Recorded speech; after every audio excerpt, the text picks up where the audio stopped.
өөрийгөө танилцуулаач. Намайг Алтан тараа огтой Ханцран гэдэг. Би Америкийн нэгдсэн улсад ирээд 2 жил. Одоо яг 2 жил болох гэж байна. Тэгээд Missouri State University-д Project Management буюу төслийн менежмент чиглэлээр мастрын зэрэгээ хамгаалж байгаа. 2026 оны 12 сард буюу эх жил төгснө. Ирээд 2 жил болсон уу? Тийм, одоо яг 2 жил болох гэж байна. Америкт ирэхээс өмнө бол 2015 онд Хүмүүлийн ухааны их сургуулийг санхүү маркетинг менежмент чиглэлээр төгссөн. Төгснөөс хойш 8 жил орчим Монголын бизнесийн салбар, хүнд хөнгөн аж үйлдвэрийн салбарт ажиллаж байгаад. Тэгээ 2024 онд Америкийн нэгдсэн улсад ирсэн. Суралцж байна да. Анх англи хэлний явсан баг те. 2 жил явсан нэг хэлний бэлтгэл явсан уу? Тэгсэн. Тийм, тэр талаараа жоохон яриад Missouri State-ийн хэлний бэлтгэл нь ямар шуухан байв? Тийм. Юу анх ирээд хэлний оноо байхгүй ирсэн. Тийм. Ер нь бол англи хэл маш муу ирсэн. Тэгээд өөрийгөө бол нэлээд гайгүй англи хэлтэй гэж бодож ирсэн. Гэхдээ яг ингээд орчинд нь ирсэн чинь өдөр тутмын амьдралын яриа, хүмүүсийн харилцаа гэх зэргээс эхлээд ер нь бол заавал хэлний бэлтгэлд сурах шаардлага гарсан. Тэгээд Missouri State University маань олон улсын оюутнуудад зориулсан хэлний академитай. Тэгээд хэлнийхаа бэлтгэлдээ би 1 жил 2 сарын хугацаанд суралцсан. Яг надад тохиолдсон кейсэн дээр бол 4 төрлийн англи хэлээр ярих, сонсох, бичих, академик гэдэг ийм 4 төрлийн хичээлийг авдаг байсан. 7 хоногийн 4 өдөр өглөө 9 цагаас өдөөс хойш 3:30 4 цаг хүртэл хичээл маань ордог. Тэгээд ер нь хэлний бэлтгэл надад Америкийн соёл, орчин, боловсролын системийн ялгаа гэх зэрэг аягүй олон зүйлийг бол сургаж гадаад оюутнтайгаа нэг ангид ороод тийм. Тэгээ бас анх ирээд миний ойлголтоор бол би Америкт суралцсан гэдгийг бол яг Америк хүмүүстэй суралцсан гэж одоо дотроо ийм төсөөлөлтөй анх ирж исэн. Гэхдээ яг ингээд олон улсын оюутан болоод ингээд сурахад бол 10-аас 12 орны хүүхдүүдтэй нэг танхимд хичээл ороод. Тэгээ энэ нь бол нөгөө нэг одоо ийм олон төрлийн хүүхдүүд байдгийм байна. Ийм олон төрлийн соёл байдгийм байна. Хүүхэд болгоны нөгөө өссөн хүмүүжсэн орчин өөр, соёл өөр, боловсролын систем өөр гэдэг ингээд ийм нэгсэндээ Америк гэдэг улс бол олон үндэстнүүд бүрдсэн олон орны хүүхдүүд нэг доор суралцдаг ийм маш том экспириенс авч болох ийм газар юм байна гэж ойлгосон. Яг суралцж авах хугацаанд. Тэгээд анх ирэхэд бол үнэхээр нэрээ айгу муу байсан. Би санджилтай анх яг манай төв дээр ирээд хоёлаа дээрж байгаа тэр нэг англи хэлгүй байсан баг тий. Тий, ер нь танаа маань дархных лөө. Дархных тий. Ер нь ингээд яг орон нутгаас одоо магадгүй ээж аав нар тий хүүхдүүдээ одоо Америкийн нэгдсэн улсад одоо суралцсан зориулж байгаа аав ээжнүүд зориулаад ер нь яаж яваад одоо ингээд тий ингээд ер нь Missouri State-д ирээд одоо 36% бэлтгэлтэй сууж байгаа. Тэгж 40% тэтгэлэг ер нь ямар боломжууд байна Missouri State-д. Одоо хэлнийхээ бэлтгэлийг төгссөн мастер сурж байгаа тийм. Мастер эхлүүлсэн явж байгаа. За. Мастерын хөтөлбөрөөр жоох яриад яриа өөрчлөлгөө. Тэгээ. За энийг эхлээд бол нөгөө эцэг эхчүүдэд юун дээр анхаарах вэ гэдэг талаас нь өөрийгөө яаж бэлдэх вэ гэдэг талаас нь эхлүүл зүгээр ах гэж бодож байна. Бид нар нөгөө нэг юм гадаадд сурна гэж бодохоор нэг тийм холын юм шиг ч юм уу ер нь төсөөлт юм билээ хүмүүс боломжгүй зүйлч гэдэг юм уу эсвэл бол бид нар бол чадахгүй Америк бол одоо чадахгүй гэсэн зүйл бол байхгүй юм байна гэдгийг бол би яг өөрийнхөө биен дээр туулж одоо өөрийнхөө экспириенс дээр туулсан бол учраас энэ бол боломжтой зүгээр цаг хугацаа шаардна бэлтгэл байдал шаардна сэтгэл зүйн бэлтгэл байдал хэлний бэлтгэл байдал хүүхэд нөгөө өөрөө бие даах чадвар гэх мэтчлэн ингээд зөвхөн хүүхэд ганцаараа явна гэхээсээ илүү хамгийн одоо зөв чиглүүлгийг гаргаж өгөх хүмүүс нь бол ээж аав нь байх ёстой юм шиг бол санагдсан. Жишээ нь 12 дугаар ангийн хүүхэд бол 11 дугаар ангиас бэлдээд 1 жилийн хугацаанд за ингээд би Америкт очиж сурнаа, ийм мэргэжлэр сурнаа, ирээдүгөө ингэж төлөвлөж гинэ гэдэг ингээд гэр бүлээрээ айгу дотн ингэж нээлттэй нэг зорилготой болж байгаад тэгээд чиглэлээ ямар мужуу, ямар сургууль гэх мэтчлэн иймэрхүү юмнуудаа step by step-ээр ингэж тодорхойлж явбал их зүгээр. Жишээл одоо бас дандаа хүний газар хийж байгаа орчин өөрчлөгдөж байна тий. За ялангуяа бол эхний 1-6 сар бол бас л хэцүү шттэ хүнд тийм ээ. Физиологи явж сэтгэл зүй явж тий. Бид нар ч одоо цагийн одоо л унтчихдаг цаг л ойлоо одоо яриад шүү дээ. Тэгээд энэ бие махбод маань ерөнхийдөө бид нар одоо шөнө ажиллаад байна гэсэн үг тий. Тэрийг бол бид нар өөрсдөө бас анзаардаг юм шиг байна. Тэгээд сэтгэл зүй бас гэр бүлээсээ хоол тий. Өөр чи ямар бэрхшээлүүд тулгарч байна? Үйлсэн юм уу тий. За. Соёлын шок гэдэг зүйл эренгуут нөгөө нэг хүрээлэн буй орчин соёл гэдэг зүйл чинь өөрөө айгүй юу юм бэлээ. Их тийм хүнд нөлөөлдөг зүйл юм бэлээ. Хүрээлэн буй орчин соёл хүмүүсийн харилцаа гэдэг зүйл бол Аз хүмүүсийн соёл, Америк хүмүүсийн соёл хоёр гэдэг бол асар том зүгээр нөгөө соёлын ялгаанд бид нарт бэрхшээлтэй юм шиг сэтгэл зүй төрүүлдэг юм бэл. Тэр бол ингээд аюу хэцүү. Одоо соёлын ялгаа гэдэг нь бол зүгээр нөгөө амьдралын хэв маяг юмыг харах үзэл бодол гэдэг ч юм уу. Тим юмнууд аюу нөлөөлдөг байсан. Тэгээд мэдээж аюу хэцүү. Эхний 6 сарыг даваад гарна гэдэг бол хамгийн чухал байсан. Тэгээд нөгөө хэл маш муу ирсэн учраас хэлний бэрхшээлээсээ болоод өөрийгөө илэрхийлэх нөгөө чадвар бага тий багштаач тэр ангийнхан даач тэр өөрийгөө илэрхийлж чадахгүйгаас бохомдаад тэрэндээ нөгөө хямраад тэгээд уйлна.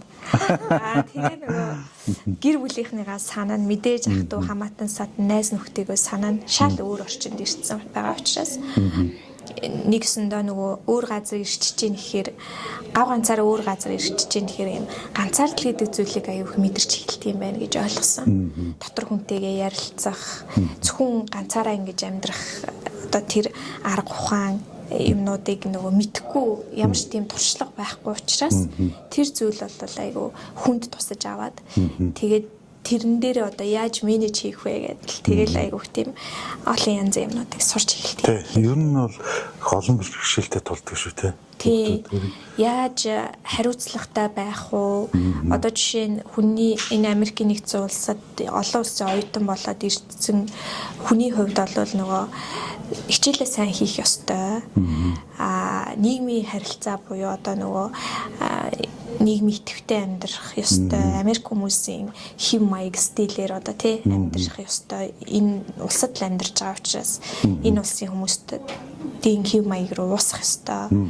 Гэтэл нөгөө өссөн торинсон орны соёл маань дотор байгаад байгаа шүү дээ. Тэрийг өгүүлээд байгаа. Гэх мэтчлэн ийм нөгөө хариуцлагатай байх хувь хэмжээ нь илүү өндөр болт юм байл. Тийм тий. Соёл гэснээс Мизури мужи болохоор одоо Америк яг юм төв мужтай байгаад байгаа. Одоо Midwestern гэдэг тий.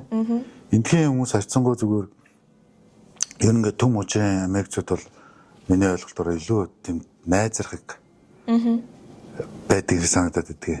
Мизури State University ч одоо яг энэ Мизури мужийн 2 дахь том сургууль. Улсын сургууль тий. Хоёул сургуулийн талаар жоохон мэдээлэл өгье. Missouri State University бол манай мужийн Америк нэгдсэн улс 50 мужтай. 50 мужийн нэг яг мужийнх нь үндэсний сургууль. Жилдээ элсэгчдийн тоон 2024 оны байдлаар 25,000 оюутан элссэн. 25 нэг жилд үү? Нэг жилд. За. Одоо яг сүүлийн жилийн статистик мэдээлэлээр бол тийм үзүүлэлт байлээ. Төгсөлт нь болохоор жилдээ бас 2 удаа болдог.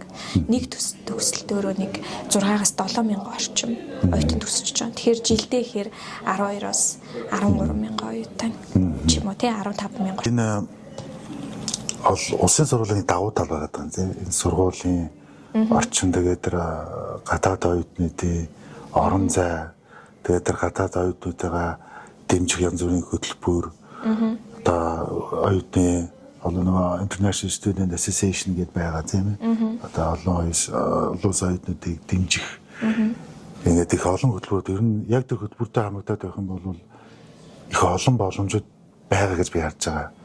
Жишээ манай Бэки Академиас явсан цөөнгүй дүүхэд сургуультай ажиллаад 100% тэтгэлгээр талаагаад ажиллаад явж шүү дээ тий сургууль.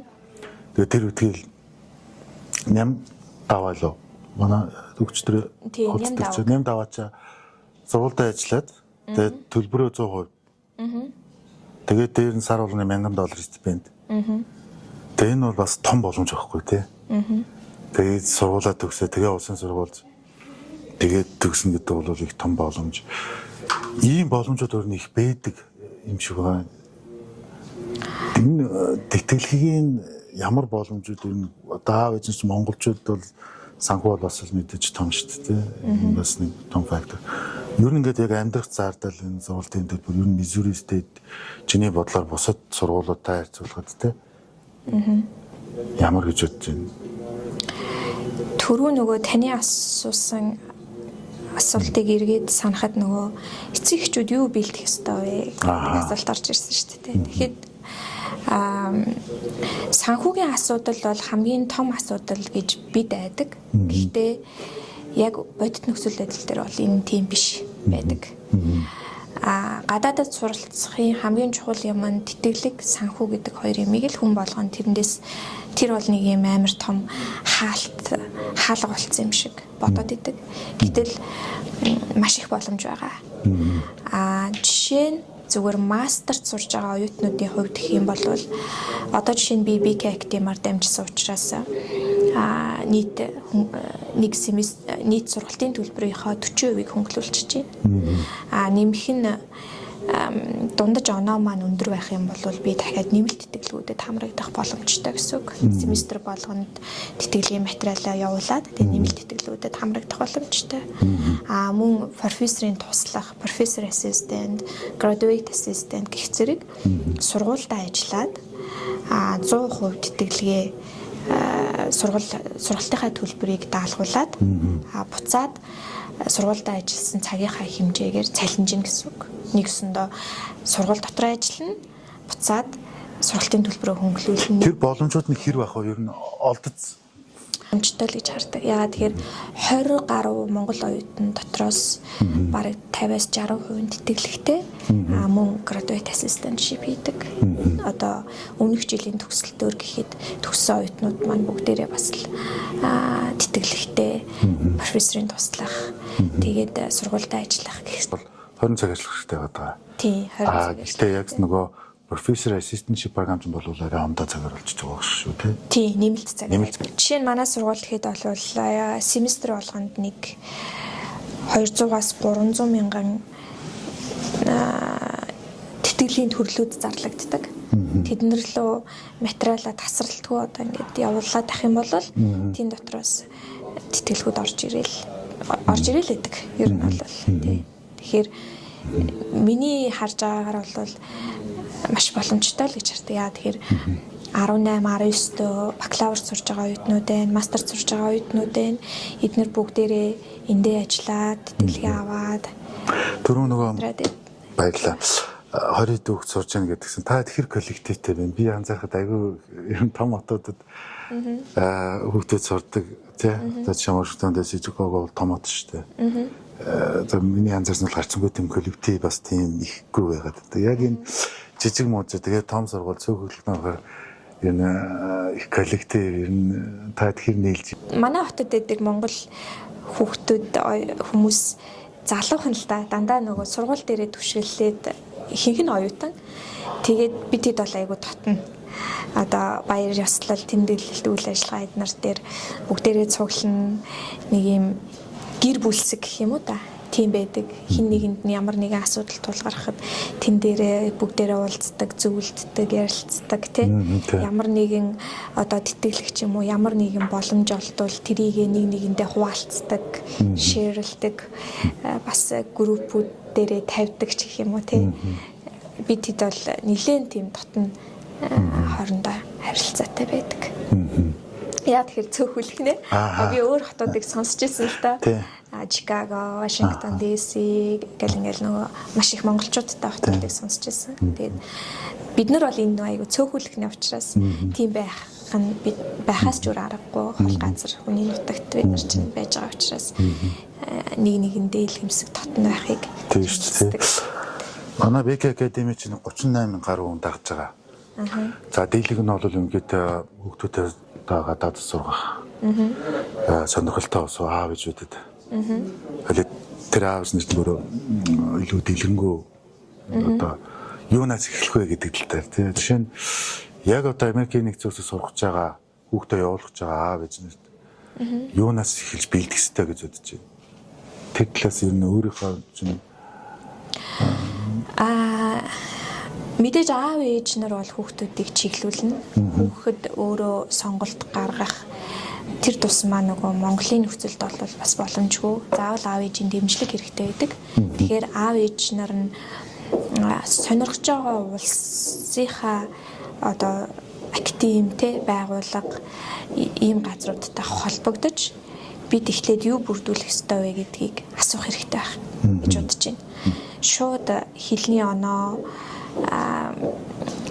тийм нөгөө айгу хүнд степүүд гэхээсээ илүү эхлээд бид нар юунаас эхлэх вэ гэдгээ хоорондоо харилцаад энэ чинь удаан хугацааны үйл ажиллагаа явагдаж байгаа учраас тэгээд дараа нь ямар улс руу ямар чиглэлээр явуулах гэж байгаа юм гэд тэрнийхээ дараа ямар шалгалтын нөхцлүүд ээж болдгийг те одоо сарцсангуу нөгөө олон төрлийн хэлний оноонуудын шаардлагууд өөр болсон. Duolingo, IELTS, SAT гэдэг ийм өөр болцсон учраас тухайн сурах гэж байгаа сургууль нь ямар тавигдах шаардлага тавьдгийг тэрийг бэлдэх хугацааныг 6-аас хамгийн урттаа бол 1 жилийн хугацаа байдаг болов гэж 1 жилийн орчмын хугацаа байгаа. Тэгэхээр тэрийг эхлээд нөгөө хамтрах гэж байгаа газартайгаа уулзаж ярилцаж тий бүгдээрээ нэг зорилгоо тодорхойлоод наа хүүхэд яг ийм мэргэжлэр сурна эсвэл бид одоохондоо мэргэжлээ сонгоогүй байна гэдэг ийм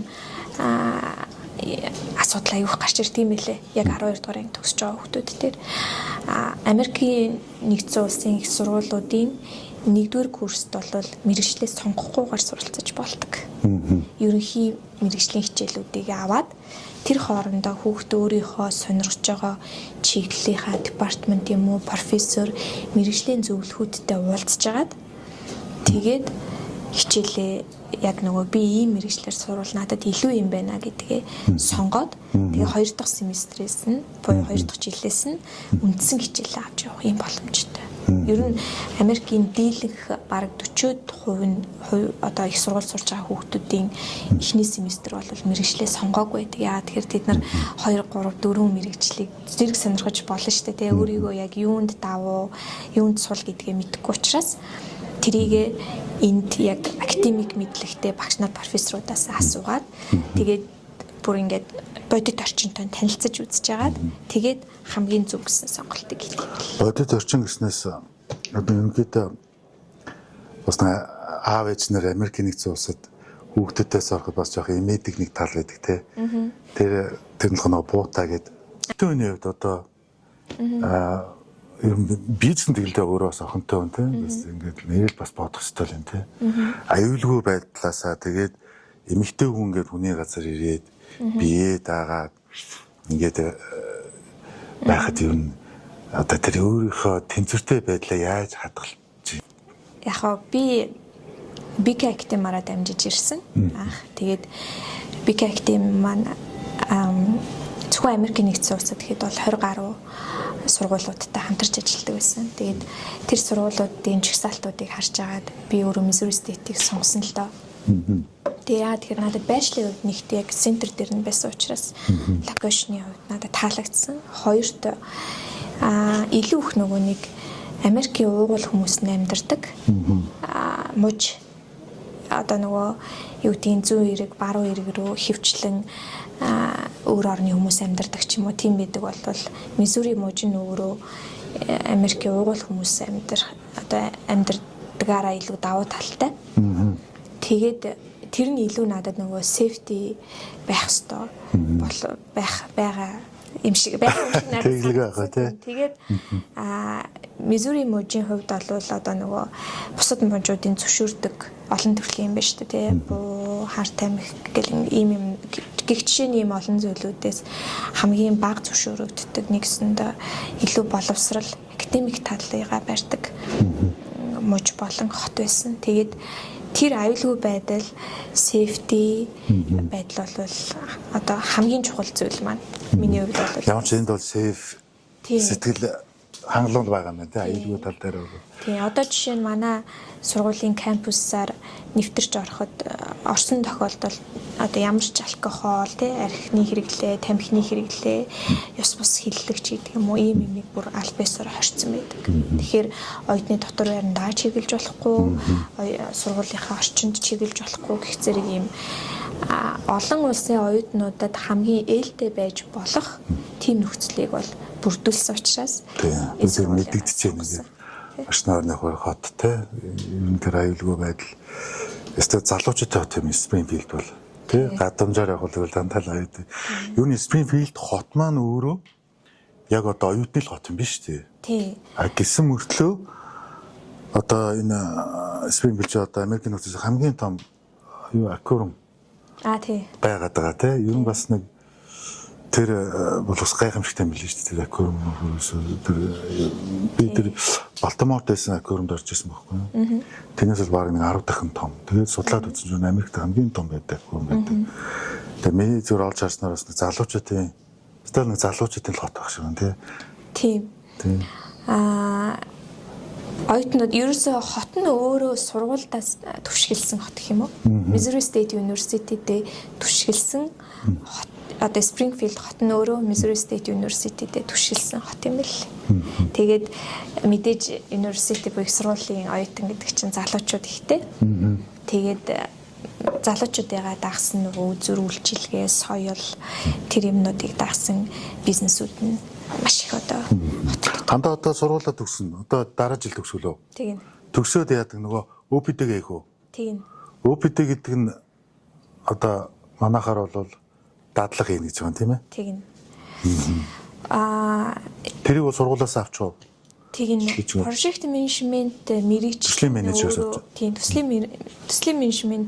менежер мэрэгчлэл нь өөрөө Америкийн нэгдсэн улстай STEM мэрэгжил гэж ордог. STEM мэрэгчлүүдтэй 3 жилийн эрх өгдөг. Нэгсэндээ Америкийн нэгдсэн улсад энэ чиглэлээр төгсөхдөө мэрэгчлэрээ 3 жил ажиллах боломжтой. Хайштын ирээдүйн зорилго юу вэ?